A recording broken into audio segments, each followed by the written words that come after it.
The mindfulness movement took off in 1979 when John Kabat-Zinn, known as the father of modern mindfulness, founded a stress reduction clinic at the University of Massachusetts. 40 years on, and it's a multi-billion-dollar industry.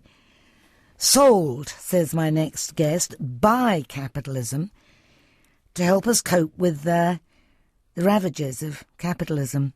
Ronald Purser has written a polemic called McMindfulness, How Mindfulness Became the New Capitalist Spirituality. Dr. Purser is a professor of management at the College of Business at San Francisco State University and co-host of the Mindful Cranks podcast. He's also an ordained Korean Zen Dharma teacher. So I asked him about the original concept of mindfulness in Buddhism. Buddhism is not one particular school. There's many schools of Buddhism, but if we go back to the very early tradition of Buddhism, the Theravada tradition, if we look at the canon and some key text within this tradition, we come across a text called the Satipatthana Sutra, which really means establishing the foundations of mindfulness. And so mindfulness was embedded within a path of spiritual liberation, which included ethical training. And mindfulness was part of training in concentration. And then another training in insight and in developing wisdom and compassion. So it's part of an integrated framework. But the original meaning of mindfulness actually comes from the Sanskrit smrti, or in Pali, sati. And it's been translated in the 19th century. A Welsh Oriental scholar translated it into mindfulness from sati. But sati actually has the meaning of calling to mind, recollecting, bringing something into mind, and bringing into mind certain reflections, certain contemplative reflections, certain instructions, and even doctrines. So in the classic teaching on mindfulness, actually there was no instruction to be in the present moment. Oh, really? Non-judged. No. Although it does cultivate a presence of mind, but the purpose and function of mindfulness was really to put an end to suffering. And so they differentiated, the canon actually differentiated between two types of mindfulness, which they called right mindfulness and wrong mindfulness, sama sati and miccha sati. And right mindfulness signified a faculty of mind that would develop and remember skillful actions from the past that would be conducive to wholesome mental states, and avoiding unskillful actions, thoughts, feelings, and so forth. So mindfulness was not just merely a passive or a non-judgmental attention to the present moment, but actually actively engaged in discerning awareness and capable of recollecting what was conducive to the reduction of suffering and putting that into practice. Who's suffering, though? Everyone's suffering. And how does that work?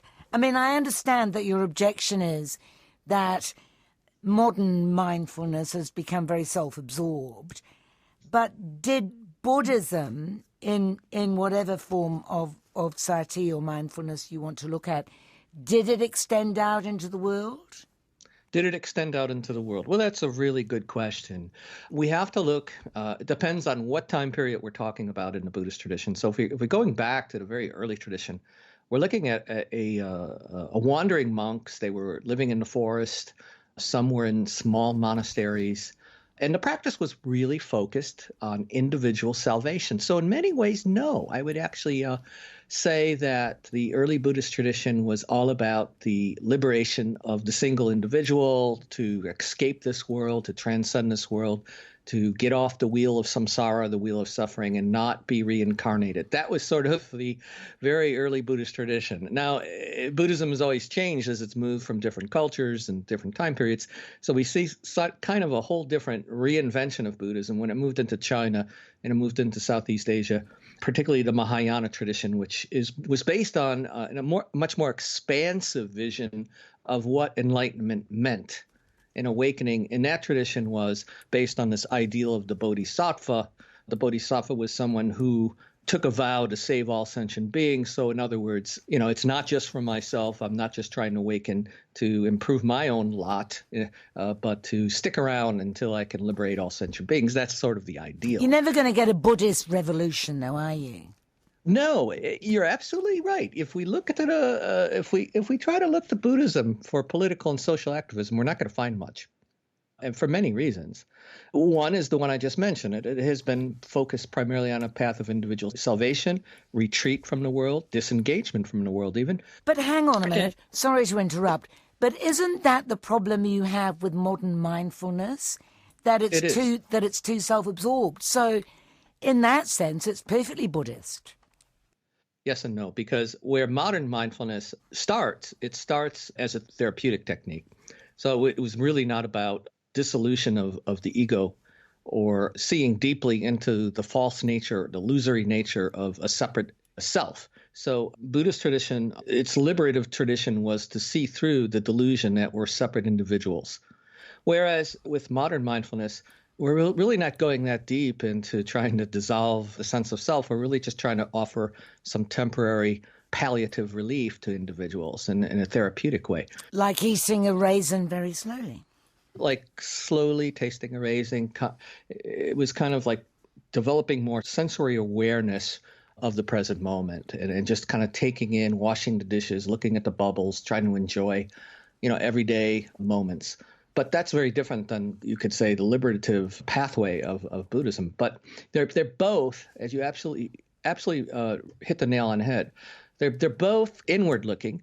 And I think that's probably part of the problem with where our culture is right now is that I think a reason why modern mindfulness has such appeal is because we're in such a topsy-turvy world. We're in such a world just fraught with uncertainties and precarity and anxieties that there's a real temptation to just tune out and basically drop into our privatized interior worlds. So this turning inward basically then is exactly where the neoliberal political system would like us to be, not to really come out and form solid bonds with other people, start to organize collectively, start to push back and resist a lot of these unjust social systems and so forth. So I think we're at a point now that mindfulness has found itself kind of grafted in Western cultures into medicine and psychology. So it's kind of been under the auspices of a biomedical paradigm, and the biomedical paradigm has a kind of a view that it is very decontextualized in terms of offering individual level medical treatments but it doesn't take into account like community psychology, other disciplines like sociology. It doesn't take into account that, for example, stress is a really good example of how stress has been privatized. Our understanding of stress is something that it's an individual problem of maladaptation to the environment.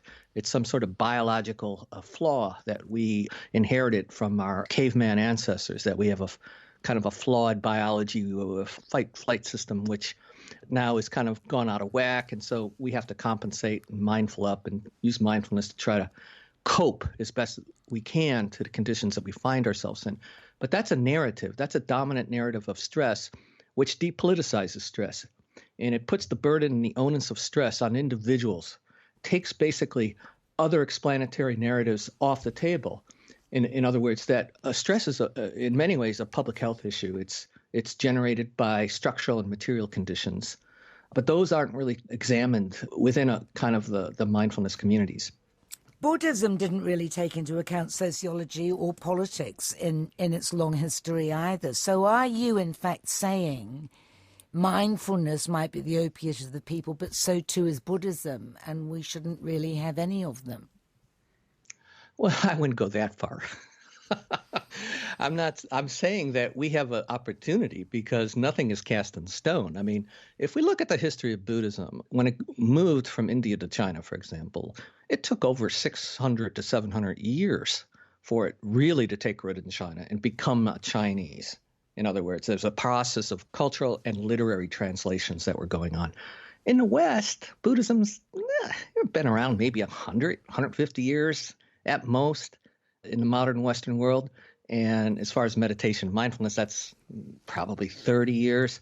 So what I'm trying to say is that if we're translating Buddhism for the West, and if we're, really trying to do something with mindfulness that could go beyond just being a individual palliative for stress relief, we can actually be creative and innovative in terms of taking these practices and using them in ways that can generate ways to collectively use mindfulness to call into question our structural injustices of political systems and build bonds of solidarity, because we're so atomized now.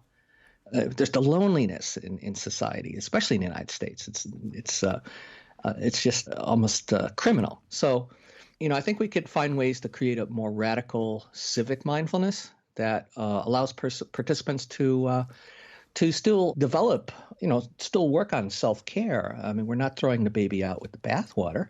There are therapeutic benefits to mindfulness, so it's not either or.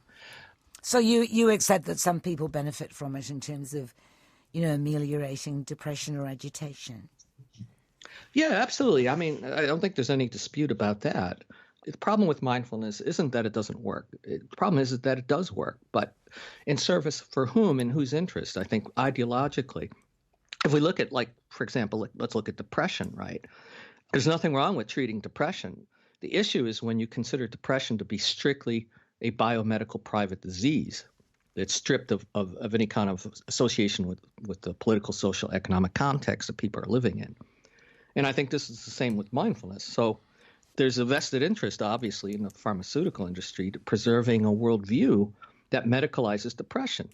So you don't question the environmental or political or social aspects of the disease.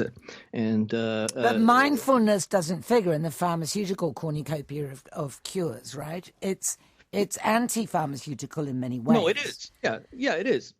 But it's at the ideological level. It's really how it's maintaining kind of a narrow way of framing human distress. It's the individual's fault, and it's the individual up to sorting out his or her own issues. Right. And that's why I'm not disputing that individuals are not. I mean, they're getting benefits from this practice. Otherwise, it wouldn't be so popular. I'm more concerned with the dominant cultural messages. For example, you hear it not just in the mindfulness well-being camp, but you hear it in positive psychology. You hear it in resilience training programs. The focus on the economics of happiness is a big thing. But it's always these programs are always independent of your social conditions. And that's the neoliberal sort of ethos that's underlying these methodologies, that you can just pull yourself up by your own bootstraps, and the social and political environments have nothing to do with your happiness or your mental well-being, which is really false. I'm talking to Dr. Ronald Purser, who has written a book called McMindfulness, How Mindfulness Became the New Capitalist Spirituality. One comparison you've made is to the recycling and the anti-litter exhortations. In order to make people think that they're doing something and divert attention away from the mass production of plastics by corporations. And I can see what you mean when you say that. So would you agree the Slovenian philosopher Slavoj Žižek says that mindfulness is establishing itself as a hegemonic ideology of global capitalism by helping people to fully participate in the capitalist dynamic while retaining the appearance of mental sanity? It sounds like you and he are talking about exactly the same thing. I think that's fair. Yeah, but I think the recycling thing is absolutely a perfect example of how we've been led to believe that our individual actions alone will take care of the environmental crisis, and where we know that plastic manufacturers are off the hook. And the same thing, you could see the same thing in corporate mindfulness programs in a way, because who buys these programs? It's management. I mean, they wouldn't be investing in this if it didn't deliver something to their profit and their bottom line. These are not rank and file people who are all like, hey, let's get a mindfulness program. It's management.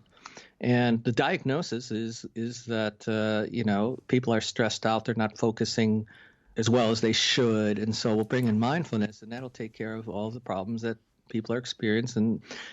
stress is an incredible problem in the workplace with $300 billion of annual losses, as the Gallup poll estimated.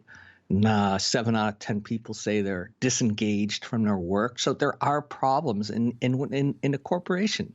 There are definitely problems, but the diagnosis is, oh, you're just not concentrating well enough. You don't know how to focus. You don't know how to self-regulate. So we have a mindfulness program for you. You talk about it almost as if it's a conspiracy. I don't think it's a conspiracy. You don't? I just think that Paulo Freire, the great critical education scholar, he talked about what he called aspirin practices. And aspirin practices basically put together the naive with the shrewd.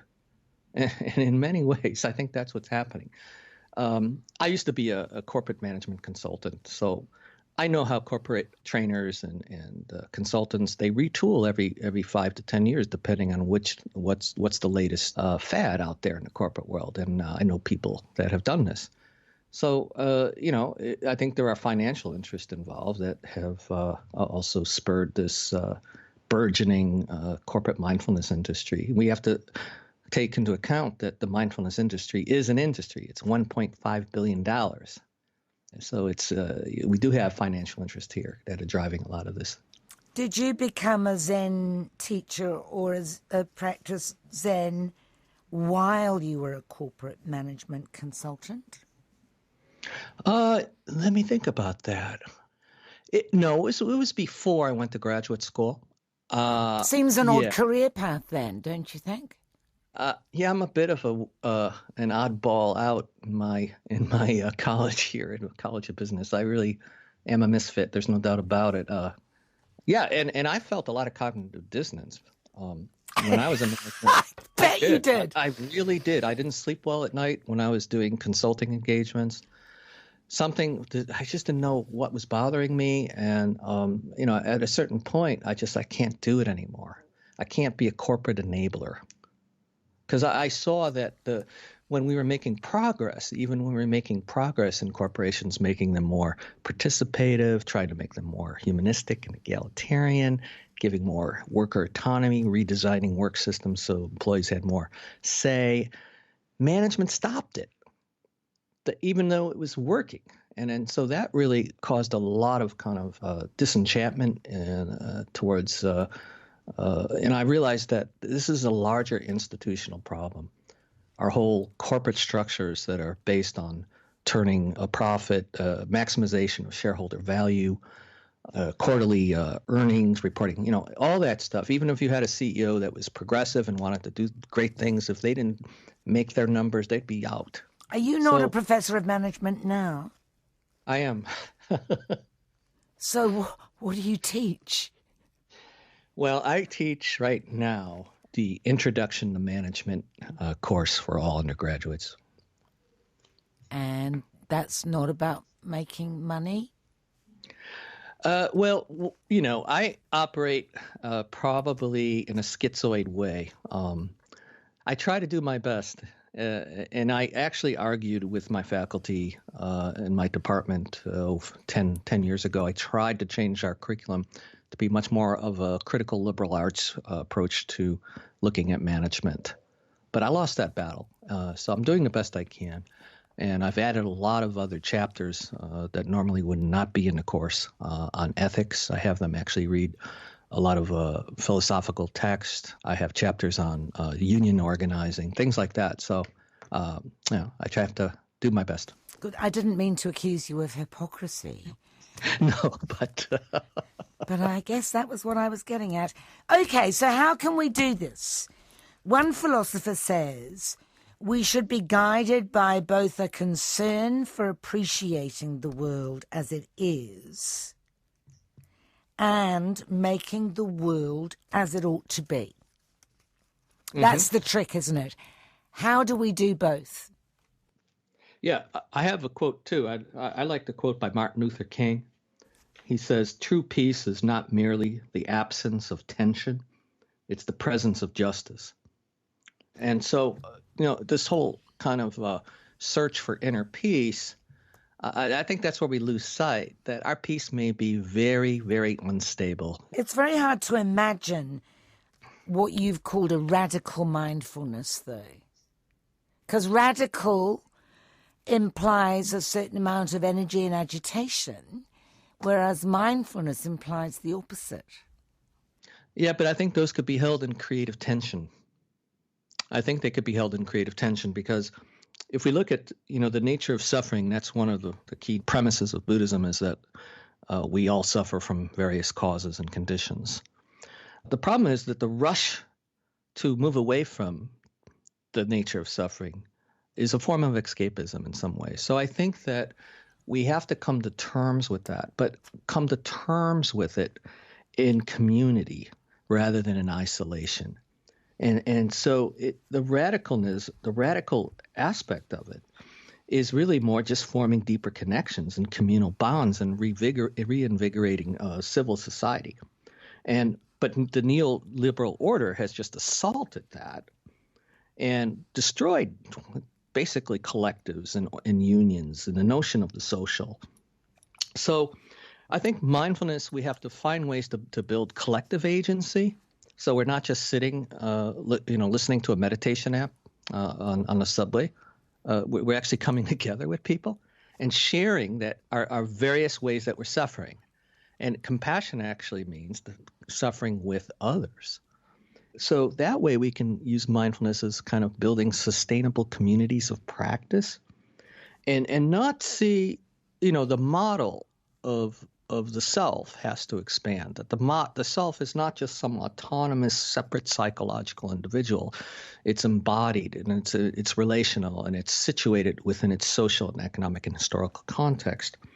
So I think that's a way to, radicalizing sounds really radical, doesn't it? But I don't think it's that radical at all. I think it's just reclaiming what's been taken away from us politically and socially.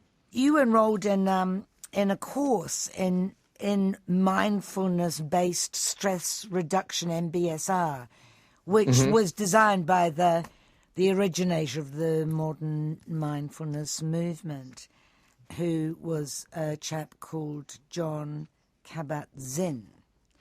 And presumably this was for research purposes. What did you do? 8 weeks seems an awfully long time. Well, that's the standard course. It's an 8-week program, mindfulness-based stress reduction, MBSR. Yes. Unless you're a Californian corporate, and you can do it in a day for $12,000, can't you? Yeah. I was at a conference, and I was kind of stunned when one of the consultants told me that they were charging $12,000 a day for senior managers. But yeah, the MBSR course. I signed up for it for a couple of reasons. One is a lot of my detractors were saying, how dare you criticize mindfulness when you've never taken an MBSR course? So I said, okay, well, I guess I need to do that. So I did, and it actually was quite beneficial for everyone there. I say that quite clearly, that I was observing how actually the class was mostly women. I would say probably 80% women. And I was, the first day you don't really talk about what your profession is, but you say why you're there. And most people would share that they lost their job, or they're basically, looking for work. They're overstressed. They're working 2 jobs. Some people had health issues, there's no doubt. But what bothered me was that the trainer basically said all the usual talking points about the explanation for the stresses that people were experiencing. And it just felt a little too convenient that it had, there was no kind of discussion in this course about, I'm stressed at work. Well, what might be the reason for that? Oh, no. We're just going to focus on our breath, and we're not going to talk about that. I had a interview with a Dutch journalist a couple months ago, and she took an MBSR course, and she told me that she brought up issues in the course and tried to voice, her concerns that the reasons that were going on in her workplace were causing such burnout and so on. And the mindfulness teacher basically admonished her and said, no, that's really not appropriate for this course. And maybe it's not, of course. But I think that's my point, is that this is how it's ideologically sending a message to people that It's a form of victim blaming at some point when you tell people that you're the problem. You're just not being mindful enough. And if you only were, then, you'd be fine. And I think that's a little too simplistic. We have to consider that meditation was reserved for very elite few monks. A lot of people don't know this. They have the image that all Buddhist monks are meditating or have meditated historically. That's not really true. And when they did, they were supported by the lay community, and they invested thousands and 10,000s of hours in a lifelong process. They're like spiritual athletes. We're living in the modern world. We hold jobs. So I think that putting all our eggs in one basket, the practice that highly adept monks practice in the Himalayas, and expecting the same results is foolish. So I think we need other ways to kind of deconstruct our notions of the self that use critical intelligence and use critical forms of inquiry. And even in the Buddhist tradition, another methodology was called debate, the vigorous debate on doctrinal points. That was also considered a form of practice. So being Westerners, I think we should find ways to use our intelligent capacities in ways that call into question the fundamental structures of our sense of separation from the world. And whatever ways we can do that, to me, is a skillful means, as they say in Buddhism. Even if you weren't Buddhist, right, would you still be irritated by the modern mindfulness movement on the grounds of, shall we say, politics? Yes, I would. And this is happening in the field of cultural studies and sociology. You have critics that are critiquing the happiness industry. People are looking at positive psychology, like Barbara Ehrenreich's classic book. But there are many, many people like that. I mean, it all seems to be coming back to the same thing, which is it's all a bit of the opiate of the people. Snap out of it and take to the barricades. Yeah, partly that. I think what's seductive about these techniques and methods is they sound very benign, but we don't see how they function in shaping a particular kind of subjectivity, a particular kind of self in the world. And that kind of gets into more of Michel Foucault's critique of governmentality, talks about how technologies of self work through, not against our subjectivity. So we're freely choosing these practices, and that's what makes them so seamlessly, you could say, absorbed within our culture. This commodification of mindfulness then clearly, what's the word, disturbs you? Disturb? Does one get, well, you're a Buddhist. Well, do Buddhists get disturbed? I think at this point, it's to be expected. But when you see Kentucky Fried Chicken creating a commercial called The Comfort Zone with Colonel Sanders sitting on a meditative cushion and trying to sell chicken pot pies, I mean, yeah, I guess that's just the nature of the market. But that's the point. I think that the fact that mindfulness is so market friendly should give us pause in terms of, wait a minute, are we just being kind of turned into better consumers? Are we just kind of accommodating to market forces through these techniques, making us more docile in ways that we may not completely understand? And that was Ronald Purser, whose book is called Muck Mindfulness: How Mindfulness Became the New Capitalist Spirituality.